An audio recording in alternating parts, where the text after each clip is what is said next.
Bienvenido a su programa Creed en sus profetas, su programa que complementa la Biblia con el espíritu de profecía. El día de hoy vamos a estudiar Mateo capítulo 11. Vamos a analizar dos versículos que Elena de White también hace un comentario interesante sobre ellos, junto al pastor Bruno Razo. Bienvenido, pastor.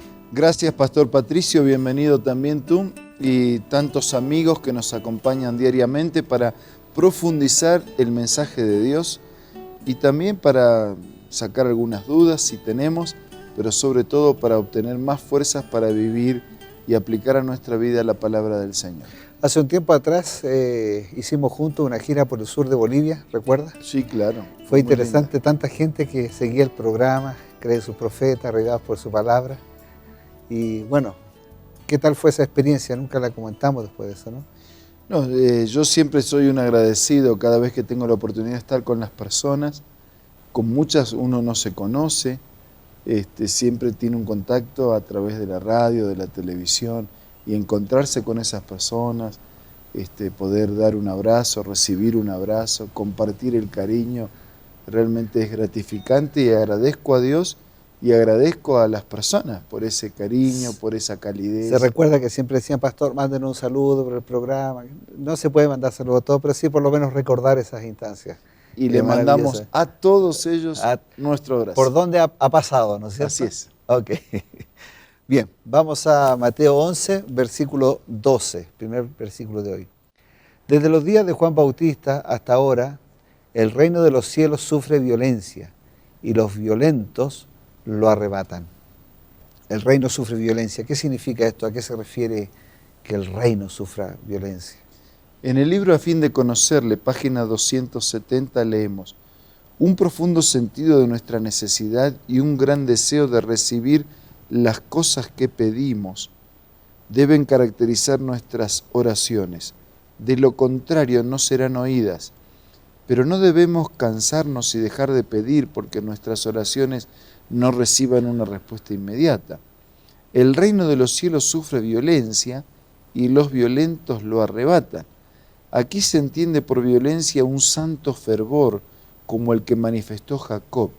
No necesitamos procurar ponernos en un estado de intensa excitación, sino que debemos presentar nuestras peticiones calmada, pero persistentemente delante del trono de la gracia. Nuestra obra consiste en humillar nuestra alma delante de Dios, en confesar nuestros pecados y en acercarnos con fe a Dios. El propósito de Dios es manifestarse a sí mismo en su providencia y en su gracia. El objeto de nuestras oraciones debe ser la gloria de Dios y no la glorificación de nosotros mismos. Y es ese fervor que no es para conmover a Dios, para que Dios se compadezca más. Es porque a mí me ayuda a actuar, a moverme y a demostrar que confío, que dependo, que necesito de Él. Interesante, porque yo siempre leí este versículo y pensé todo lo contrario, ¿no? Que se estaba refiriendo a que el reino de Dios estaba siendo golpeado, azotado, aun cuando en la práctica también, o sea, el enemigo de Dios actúa fuertemente sobre sus hijos, pero nosotros debemos actuar con un fervor renovado, ¿cierto? Con una fuerza, con un ímpetu para defender en cierta medida lo que son las fuerzas del mal. ¿Cómo se defiende o cómo nos defendemos del mal? Haciendo el bien, o sea, con lo contrario, con lo antónimo. Sí, y siendo espirituales, ¿no? Buscando a Dios, estudiando más la Biblia, orando más, yendo más a la iglesia, participando de la vida de la iglesia, creciendo en el camino del discipulado. Cuenta la historia de una niñita que le preguntaban cómo ella hacía para que el diablo no la atacara. Entonces decía que cuando Jesús venía a su corazón, ella le decía a Jesús, anda a abrir la puerta. Y cuando el diablo veía a Jesús en la puerta del corazón, decía, perdón, me equivoqué de casa. Es esa actitud, ¿no es cierto? La violencia de la espiritualidad, me imagino que debe ser entendida, ¿no? Sí, sí. Por fervor, por entusiasmo, por compromiso, por perseverancia. Vamos al versículo 20 al 24 ahora. Dice, entonces comenzó a reconvenir a las ciudades en las cuales había hecho muchos de sus milagros, porque no se habían arrepentido, diciendo, ay de ti Corazín, ay de ti Betsaida, porque si en Tiro y en Sidón se hubieran hecho los milagros que han sido hechos en vosotras, tiempo ha que se hubieran arrepentido en silicio y en ceniza. Por tanto os digo que en el día del juicio será más tolerable el castigo para Tiro y para Sidón que para vosotras. Y tú, Capernaum, que eres levantada hasta el cielo, hasta el Hades, serás abatida. Porque si en Sodoma se hubieran hecho los milagros que han sido hechos en ti, habría permanecido hasta el día de hoy. Por tanto os digo que el día del juicio será más tolerable el castigo para la tierra de Sodoma que para ti. Elena de White comenta ese punto y esos pasajes de esta manera. Los actos de amor y compasión hechos por Jesús en las ciudades de Judea fueron considerados con asombro por los ángeles del cielo, y sin embargo multitudes de Corazín, Betsaida y Capernaum los juzgaron con indiferencia, y debido a la dureza de su corazón procedieron como si el tiempo o la eternidad apenas fueran dignos de su atención. La mayoría de los habitantes de estas ciudades pasaban su tiempo ocupados en temas de pequeña importancia, y solo unos pocos aceptaron que el Salvador de la humanidad era el Cristo. ¿Tú te acuerdas de Sodoma y Gomorra, aquellas ciudades que la maldad y la violencia había llegado a un extremo tal que Dios actuó con justicia destruyendo esa maldad que ya había sobrepasado cualquier límite? Fuego del cielo. Fue con fuego del cielo. Y alguien expresaba después, ¿no?, que si Dios no interviene ya, entonces va a tener que pedirle disculpas a Sodoma y a Gomorra. O sea, Dios ha manifestado su misericordia y Dios ha manifestado su justicia, pero algunos no la aprovechan. Y llegará el día en que Dios volverá a terminar con el mal, terminará definitivamente, así como lo hizo con Sodoma y con Gomorra. Todo el mundo será expuesto al juicio final de Dios. Y nosotros tenemos que aprovechar esto. Hay personas que no aprovechan.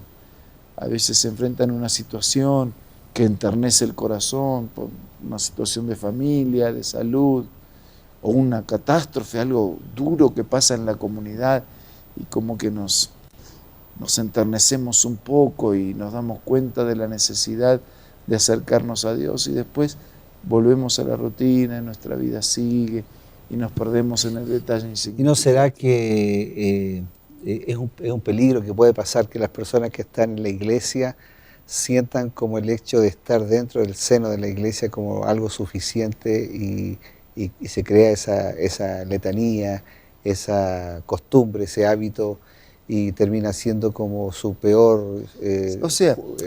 es bueno estar en la iglesia, y yo digo, es indispensable estar en la iglesia. Dios la creó y Dios la estableció. Dios nos juntó en la familia, nos ha hecho un solo cuerpo. Pero si yo estoy formalmente, si yo estoy nominalmente, si yo estoy obligatoriamente, sin que mi vida espiritual sea rica, sea profunda, mi experiencia sincera, mi caminar con Jesús auténtico, mi obediencia al resultado está con el Señor, no me va a servir de nada. Puedo estar adentro de la iglesia y estar fuera. Ahora, es obvio que Dios va a juzgar de acuerdo al conocimiento y a las oportunidades que le dio a las personas, ¿cierto? Totalmente. Un día una persona, yo le dije a un muchacho, mira, ve ese joven que está ahí, lo ves que es entusiasta, motivador, le gusta trabajar por la iglesia, yo te sugiero que te acerques a él y le preguntes cómo se hace y a ver si tú te animas a hacer lo mismo. Y me dijo, ¿sabes lo que pasa, pastor? Es que él está con su primer amor. Entonces, como queriendo... Ya se le va a pasar. Ya se le va a pasar. Es como diciendo, es que en realidad él está con toda la fuerza porque está recién entrando a la iglesia, pero cuando pase un tiempo ya no va a seguir en esa actitud. En realidad hay un peligro, ¿no es cierto? Un peligro grave en ese sentido de quedarnos allí estancados y no crecer espiritualmente. Es un peligro. No todos pasan por esa experiencia. ¿Cuántos años tú tienes de adventista? Toda mi vida. 58 años. ¿Y sigues amando a Jesús con todo el corazón? Hasta aquí sí, totalmente. Entonces no es una obligación de que perdamos el primer amor. contrario, puede crecer, podemos ser más fervientes, más maduros, más misioneros. Pero a veces pasa que entramos en la rutina y el primer amor se enfría. Se va. Queridos amigos, hacemos una pausa y ya volvemos. No se vaya, usted está en Creencia en sus Profetas. Hola amigos, acompáñenme en la lectura de esta cita. Los ángeles se deleitan en un hogar donde Dios reina supremo y donde se enseña a los niños a reverenciar la religión, la Biblia y al Creador. Las familias tales pueden aferrarse a la promesa: yo honraré a los que me honran. 1 Samuel, capítulo 2, versículo 30. Esta cita se encuentra en el libro Joyas de los Testimonios en el tomo 2. Y te invito a que pueda ser parte de tu biblioteca personal. ¿Cómo? Visita la página www.editorialaces.com o descarga la aplicación Elena G. de White del App Store o de Play Store.